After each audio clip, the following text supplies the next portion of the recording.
banyak yang harus dipersiapkan ketika untuk menemui calon klien secara langsung, dari portfolionya, kemudian dari kesiapan timnya, karena mereka tuh datang ke sini, mereka pertanyaannya bisa nggak ngerjain dalam sebulan misalnya 5 judul, 10 judul. Itu tuh jadi tantangan buat kami. Wah, ini berarti butuh SDM yang besar. Ya, halo, perkenalkan nama saya Henry, nama panjangnya, nama aslinya itu Burhan Arif. Saya di Geta Studio sebagai CEO dari tahun 2023. Oke, dari tahun 2003. Nah, kalau misalnya dari yang saya tahu sendiri ya Mas Henry, Geta Studio ini kan awalnya ada pada tahun 2002 gitu. Sudah ada dari tahun 2002, sudah lama.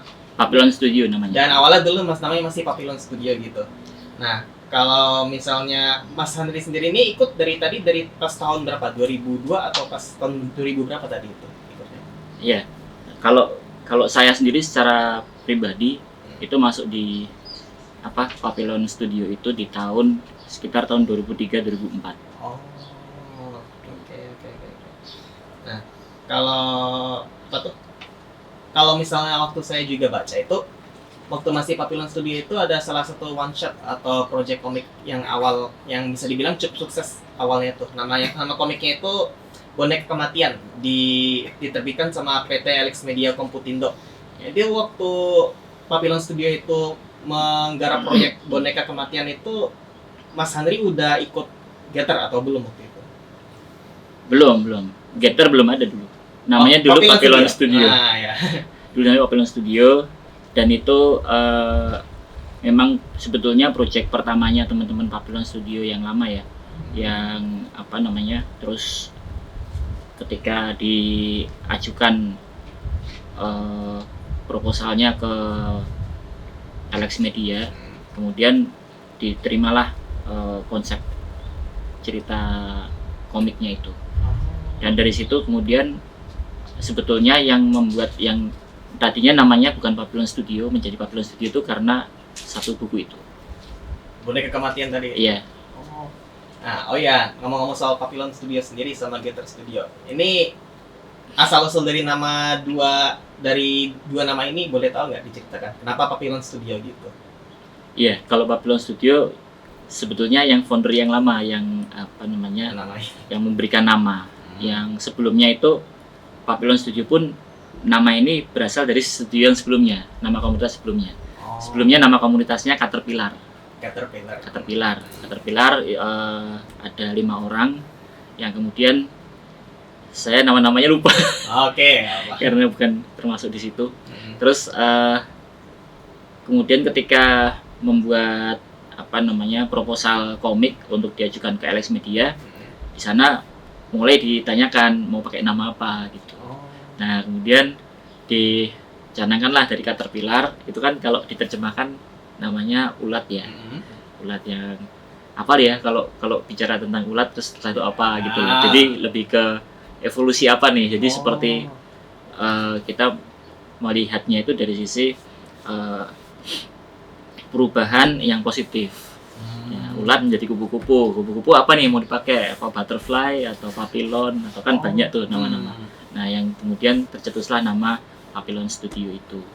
Oke. Nah, kalau misalnya sekarang kan namanya Getter Studio gitu. Geta Studio, sebenarnya pronounce-nya Geta. Geta, oke. Geta. Itu kenapa bisa Geta Studio itu? Nah, Geta Studio itu sebetulnya bentuk dari perubahan susunan manajemennya. Karena yang sebelumnya ketika Papillon Studio itu dari ada founder yang sudah mengundurkan diri, kemudian kita pikir ada hal yang kita pengen perbaiki di situ dan kita ingin menjadi lebih fresh dengan visi-visi yang baru sih sebetulnya, gitu. Agar sebetulnya kita punya kesempatan untuk mengembangkan dari sisi produk kita itu ke arah hal yang yang levelnya kita naikkan lagi. Yang tadinya kita bikin sekedar komik hanya untuk hiburan, kita isi value-value yang lain. Gitu. Jadi kalau misalnya di balik nama Geta itu Ya. nggak ada penjelasannya yang ada penjelasan tertentu atau enggak? Kalau tadi kan papilon itu dari ulat ke kupu-kupu gitu. Iya. Kalau Geta Kalau kita itu sendiri namanya itu ya, itu yang memberi nama dari Mas Alfa, yang founder yang lama, yang sampai sekarang masih dengan kami juga. Itu yang saya ingat ini, ya nama. itu konsep kita itu satu usaha yang terus menerus. Jadi yang bahasanya apa ya? Kita berusaha, kita pantang menyerah, kita apa namanya? Kalau di luar itu ada istilah go kita gitu. Oke. Jadi memberikan semangat di situ. Oke.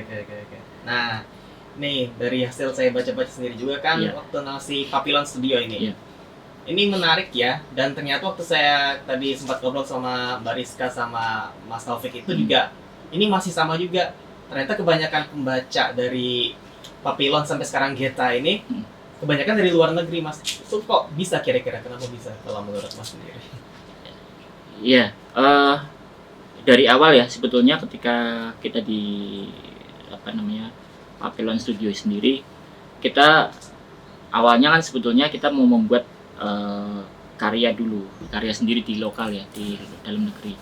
Ternyata pada saat itu kenyataannya tidak mudah untuk diterima. Seperti halnya ke komik-komik yang cetak sendiri, itu pun masih pada beberapa tahun belakang itu orang menganggap komik itu masih hanya sekedar hiburan saja, atau kemudian itu barang tersier yang orang akhirnya tidak betul-betul bisa memilih.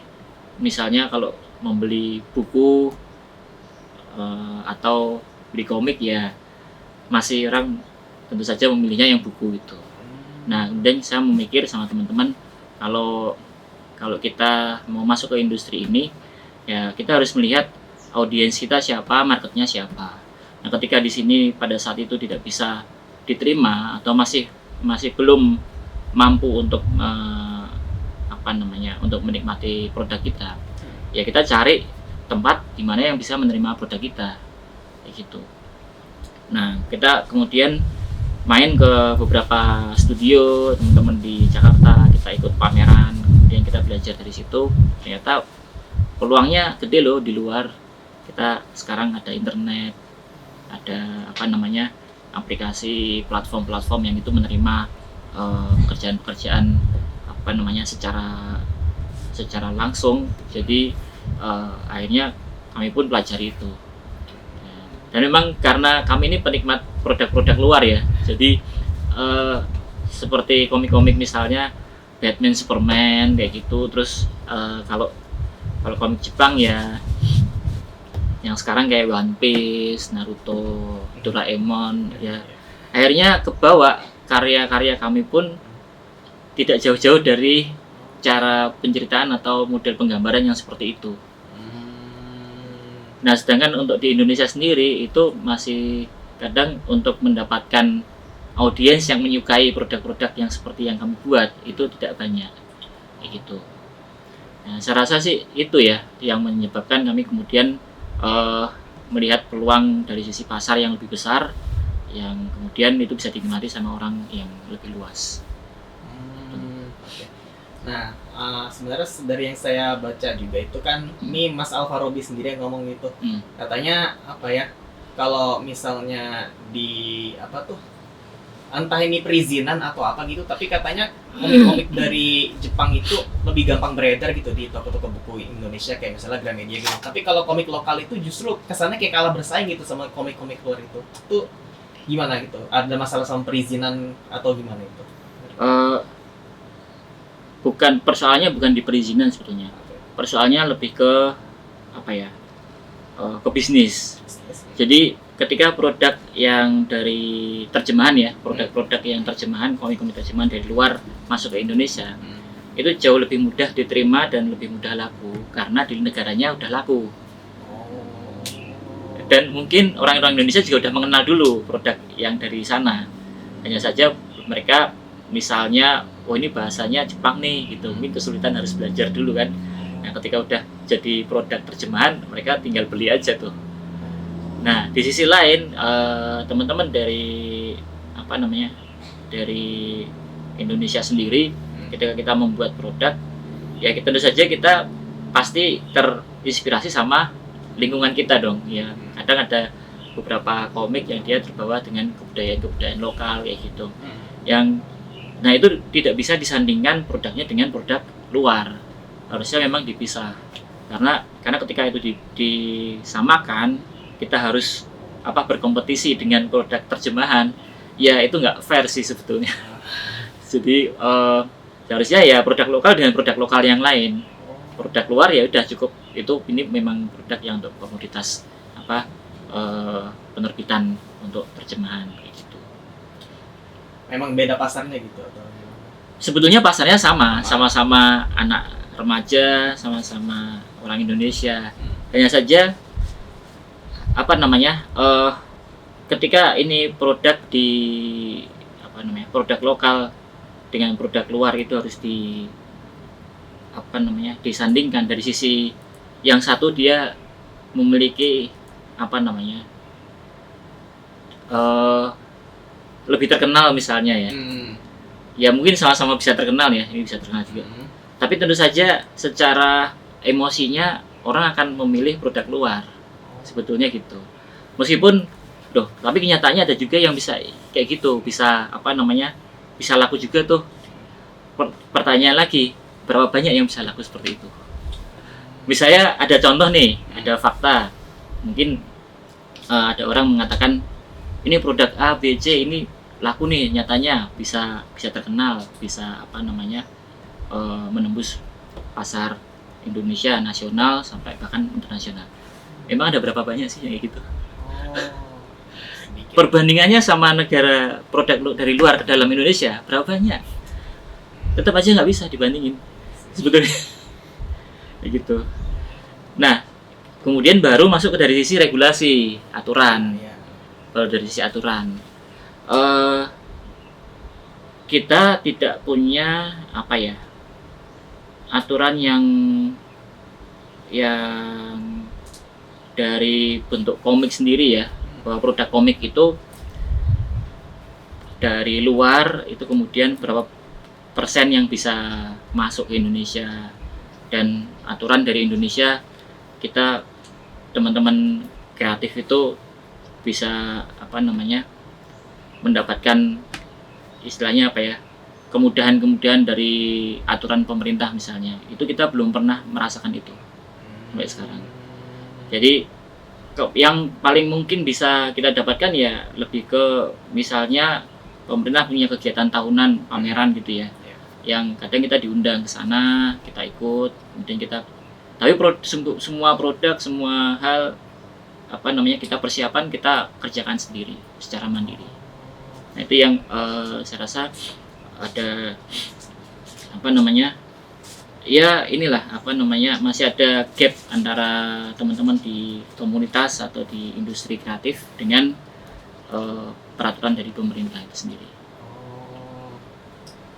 Jadi pemerintah kayak menyediakan acara gitu, tapi teman-teman dari Getter ini ya mulai dari persiapan dari merchandise, dari produknya itu siapin sendiri gitu semuanya. Iya, kita menyiapkan itu untuk di acara itu, yang kemudian di sana ya kita bertemu teman-teman lokal juga. Jadi produk-produk lokal yang sudah pernah kita rasakan itu, yang dari dari kegiatan rutin pemerintah. Cuma yang beberapa tahun terakhir ini kegiatan itu sepertinya udah lama kita nggak ngerasain lagi ya, maksudnya entah diganti aturannya atau gimana saya nggak tahu. Beberapa tahun terakhir ini ya, terakhir kalau gitu kapan kalau boleh tahu? Dulu namanya itu Pekan Komik dan Animasi. Pekan Komik dan Animasi itu rutin tiap 2 tahun sekali kalau nggak salah. Itu yang terakhir 2000 berapa ya? 2011 atau 2012 ya, sangat lupa.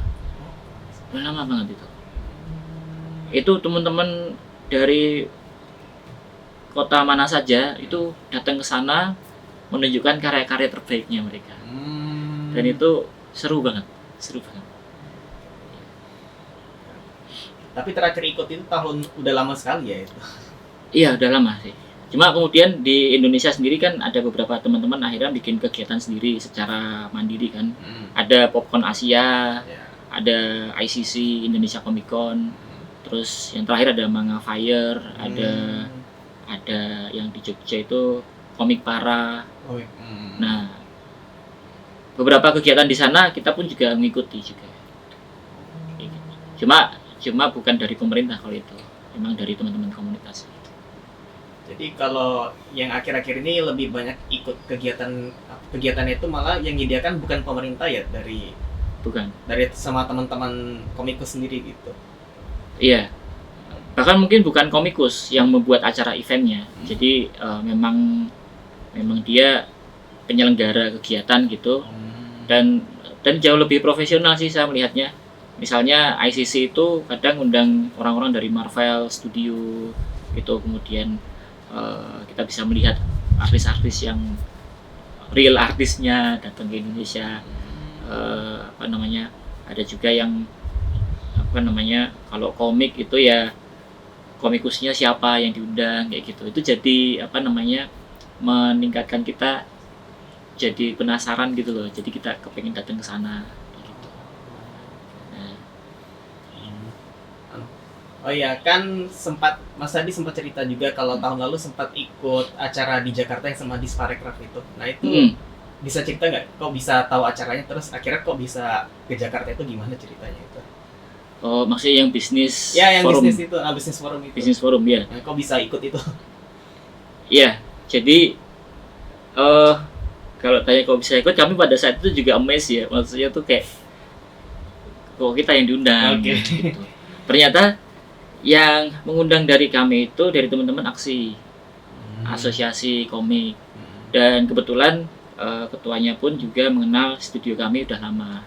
Kami juga sering kolaborasi sama teman-teman di Jakarta, dan pada saat itu memang ada beberapa nama studio yang kemudian dicoba untuk dibawa ke Jakarta dari berbagai tempat ya. Ada dari Jogja, ada dari Malang, ada dari mana lagi ya, Surabaya apa ya, saya lupa. Itu dari berbagai kota, karena tempatnya pun juga karena ini baru pertama ya, jadi tempatnya pun nggak terlalu besar, mungkin ada sekitar 15 apa 17 studio pak ya, saya kok lupa. Itu yang diundang, kemudian kami bertemu dengan berbagai studio-studio yang ada di Jepang, studio-studio yang di Jepang yang mereka itu memproduksi komik-komik webtoon. Nah ini menariknya adalah mereka yang dari Jepang itu langsung datang ke Indonesia, dan itu langsung kita berhadapan dengan mereka, dan kita bisa menawarkan apa yang bisa kita kerjakan kayak gitu. Jadi nah itu menarik sih, itu pengalaman pertama buat kami. Kemudian kesan buat kami ya karena ini pertama ya, jadi banyak hal yang kita merasa bahwa ya banyak yang harus dipersiapkan ketika untuk menemui calon klien secara langsung, dari portfolionya, kemudian dari kesiapan timnya, karena mereka tuh datang ke sini, mereka pertanyaannya bisa nggak ngerjain dalam sebulan misalnya 5 judul, 10 judul. Itu tuh jadi tantangan buat kami. Wah ini berarti butuh SDM yang besar. Jadi sedangkan kami tahu bahwa di Semarang sendiri itu secara SDM kita belum punya data yang komprehensif sih. Jadi data ilustrator atau komikus di Semarang, kalau misalnya sampai sekarang ya belum ada tuh data yang betul-betul menunjukkan ada berapa banyak nih SDM yang bisa bikin komik atau bikin ilustrasi di Semarang atau di kota-kota lain kayak gitu. Nah itu yang kita agak kesulitan di situ. tapi seneng ada di sana. Mas, kan apa tuh? Ini Gather Studio ini kan bisa dibilang sudah lama ya, dari tahun 2002 dan bisa bertahan sampai sekarang ini. Kalau misalnya untuk pendanaan kira-kira dari mana? Dari pribadi atau gimana gitu? Iya. Kalau Gather Studionya kan baru 2023 ya. Dari Papilon ya. Iya. Kalau pas di Papilon dulu kami swadaya sih. Swadaya terus istilahnya tiap para founder itu mengeluarkan saham ya, jadi mengeluarkan uang berapa, kemudian kita buat studio, dan dari situlah kemudian kami berpikir ya kalau gitu ini harus jadi sebuah bisnis karena ada investasi yang kita keluarkan kayak gitu. Kalau dari pemerintah Semarang sendiri deh, ada nggak ngasih dana gitu, bantuan sedikit pun gitu? Kalau dalam bentuk uang itu nggak ada ya, kayaknya ini sih yang kami rasakan lebih ke kegiatan sih, kegiatan yang itu gratis, atau mungkin kita pernah diikutkan kegiatan dari Dispora itu ada pameran di Jakarta Popcorn Asia kalau nggak salah. Nah kita difasilitasi untuk ke sana, kemudian kita menyiapkan produk kita. Dan di sana kita akomodasi transportasi udah selesai di sana. Jadi kita benar-benar fokus di produk. Nah itu sebetulnya juga cukup membantu karena kegiatan-kegiatan ini tuh nggak cuma di Indonesia sebetulnya. Di beberapa negara lain tuh seperti di Singapura atau di Malaysia itu juga ada.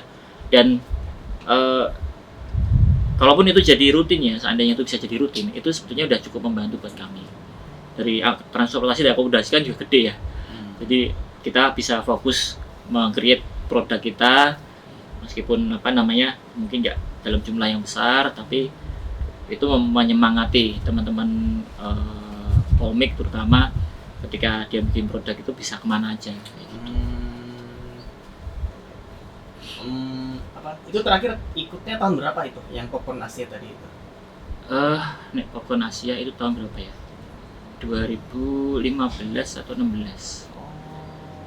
Sampai sekarang masih ada sih Popcorn Asia. Rutin ikut masih atau enggak? Enggak rutin. Karena kayaknya tiap tahun, dan kan kita nggak tiap tahun bikin produk. Iya. Jadi kadang udah ya kita tiap tahun kan selalu mengevaluasi nih tahun ini mau garap apa, mau pameran di mana aja. Nah kita pun juga memilih akhirnya kayak gitu.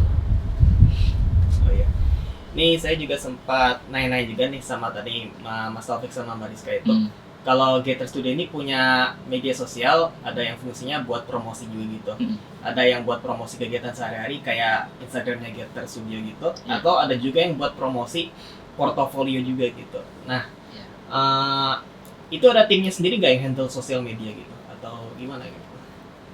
Ada, timnya sendiri ada.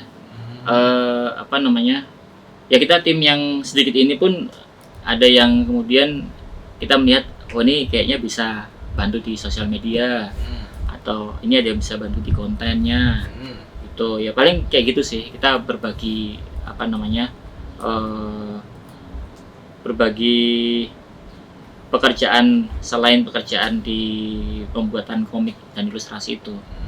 Dan itu pun juga tidak tiap hari kan, itu kita mencari waktu-waktu luang yang tidak mengganggu pekerjaan sebetulnya gitu.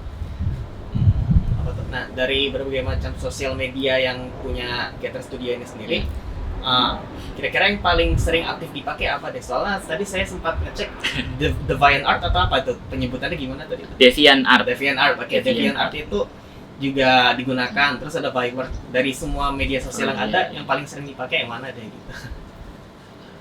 Semuanya sering sih dipakai. Karena gini, itu sebetulnya kalau DeviantArt, Fiverr itu lebih ke platform ya.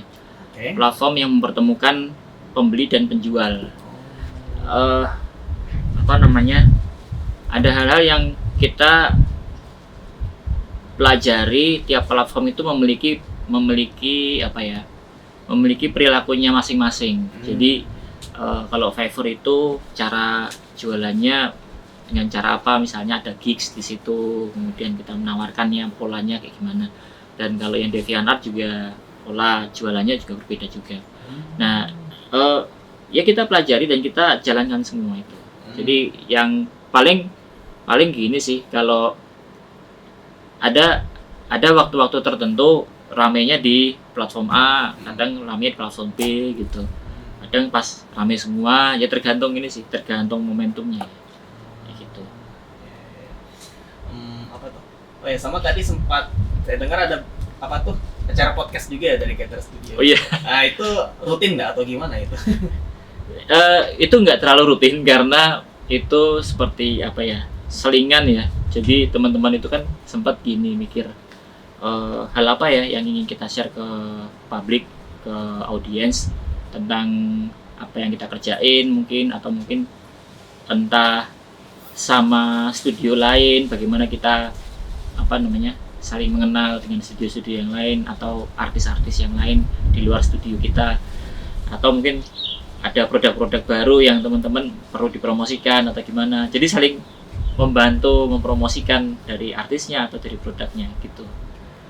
Intinya sih itu. Jadi nggak atau belum bisa apa ya, belum bisa rutin. Tapi kepengen sih suatu saat kalau emang menghasilkan ya kita bikin rutin. Konten media sosial ya. Iya. Nah tadi kan sempat cerita kalau misalnya paling wah buat Gather Studio ini yang pas tahun lalu ikut di Bisnis Forum Jakarta itu. Iya. Kalau momen yang kira-kira apa ya paling kurang mengenakan deh gitu, mungkin apa tuh sempat kekurangan dana atau tidak ada klien sama sekali, itu ada nggak gitu buat Gather Studio? Mungkin Ada. Tapi waktu Papillon ya, Papillon. Okay. Jadi lebih ke reputasi kita di dunia internasional rusak kita. Gara-gara? Karena ada satu project yang kita pernah apa ya dianggap apa namanya tidak kompeten di situ. Karena artis saya yang dulu itu mengundurkan diri, dia cabut gitu, terus proyeknya nggak ada kerjain. Nah, iya, kita berharap kemudian ke klien kalau bisa nggak kita kasih tenggat waktu lagi nyari artis baru kan.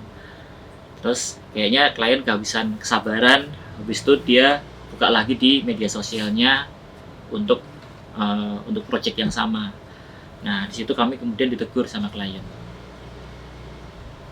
Tegurannya itu cukup keras, saya lupa tegurannya waktu itu yang masih sama founder yang lama ya waktu itu. Nah, kemudian kita hampir setahun kita nggak dapat project. Kita masukin proposal ke berbagai ini ya di forum gitu, nggak ada yang nyantol guys.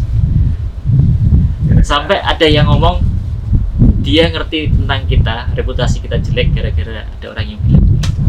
Jadi itu betul-betul kita ya tantangan kami ya, kemudian kami pelajari, kami perbaiki benar di situ.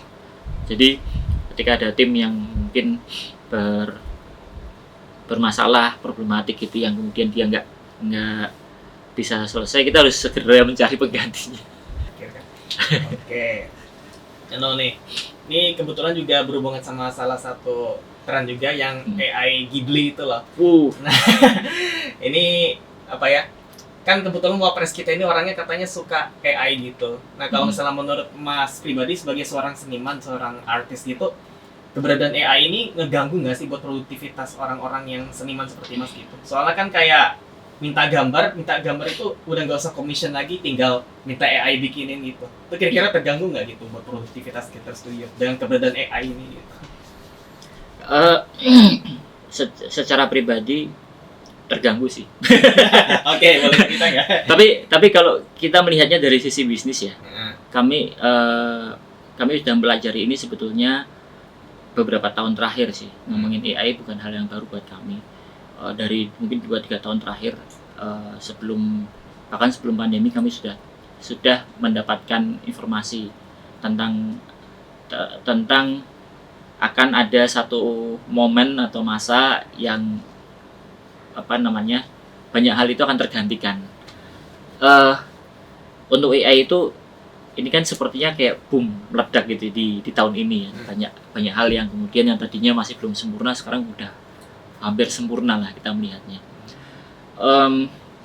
Kalau secara pribadi ya itu terganggu, kita mengganggu kita. Sebenarnya gangguan itu tuh lebih ke personal, karena bagaimana bisa nggak hanya ngomongin Ghibli, misalnya foto kita, wajah kita bisa dimanfaatin sama orang, manfaat untuk apapun, entah untuk kebaikan atau merusak citra kita, itu bisa banget, siapapun bisa dipakai.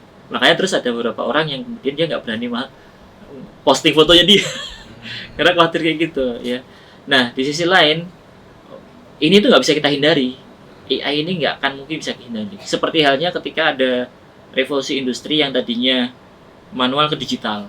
Manual ke digital aja itu udah membuat orang pada saat masa lalu ya, di masa lalu beberapa tahun yang lalu, yang tadinya seniman tradisional itu terganggu. Karya kalau digitalisasi kemudian jadi industrial, itu nggak bisa lagi dibilang karya misalnya ya. Itu produk apa namanya? Jadi produk umum. Padahal ada hal-hal yang kalau misalnya yang namanya produk itu memang sebetulnya ada pasarnya sendiri. Tidak semuanya harus bentuknya seni semua atau seni tradisional semua. Makanya pada akhirnya setelah beberapa tahun berjalan, orang-orang pun akhirnya menyadari kan, maksudnya tetap ada tuh orang yang tetap bisa jualan seni tradisional, dan produk digital pun juga ada pasarnya sendiri. Artinya hal-hal kayak gitu tuh mungkin akan jadi problem di tahun-tahun seperti ini, mungkin sampai 5 tahun ke depan ya. Mungkin ada dampaknya terhadap studio ilustrasi, tapi juga kita mulai berpikir juga apa yang bisa kita lakukan dengan hadirnya AI ini. Maksudnya kita terus saja nggak kepengen hanya sekedar diam saja terus pasrah, udahlah biar kalau udah kayak gini kita nggak usah ngomik lagi lah kayak gitu. Jadi itu kayak nyerah ya. Padahal dulu kami pun waktu di Babylon Studio kami berjuang terus bagaimana biar produk kami itu bisa dinikmati orang. Nah sebenarnya ketika kemudian kami buat kita studio, kita melihat ini ya bagaimana kita melihatnya dari sisi kacamata bisnis, bahwa orang-orang yang kayak gini tuh dia hanya berpikiran praktis kan. Misalnya udahlah ngetik aja jadi, entah itu foto atau video, bahkan video bisa sampai menit itu bisa ya kan. Hanya gambarnya satu orang, mau pakai baju apa saja, mau aktivitasnya apa saja, itu udah selesai, udah nggak dibutuhin studio lagi, udah nggak butuhin kamera yang bagus. Tapi tentu saja satu hal yang mungkin seperti halnya seni tradisional ya, kita tuh pengen punya apa ya, emosi gitu loh. Produk itu pengen ada emosinya, pengen ada sesuatu yang nggak cuma sekedar yang penting jadi. Nah itu kita pengen, kita rasa sudah saatnya yang namanya produk-produk yang hasil buatan tangan manusia itu memiliki nilai-nilai itu sih, saya rasa. Itu akan memberikan apa ya? Bisa jadi malah produknya jadi bisa lebih mahal tapi jadi lebih dihargai sama orang. Bisa jadi loh ya. Karena nggak semua orang kan akhirnya nggak bisa gambar atau bisa membuat seperti itu kan. Seperti produk-produk apa namanya seni tradisional juga sama. Gitu. Saya rasa itu sih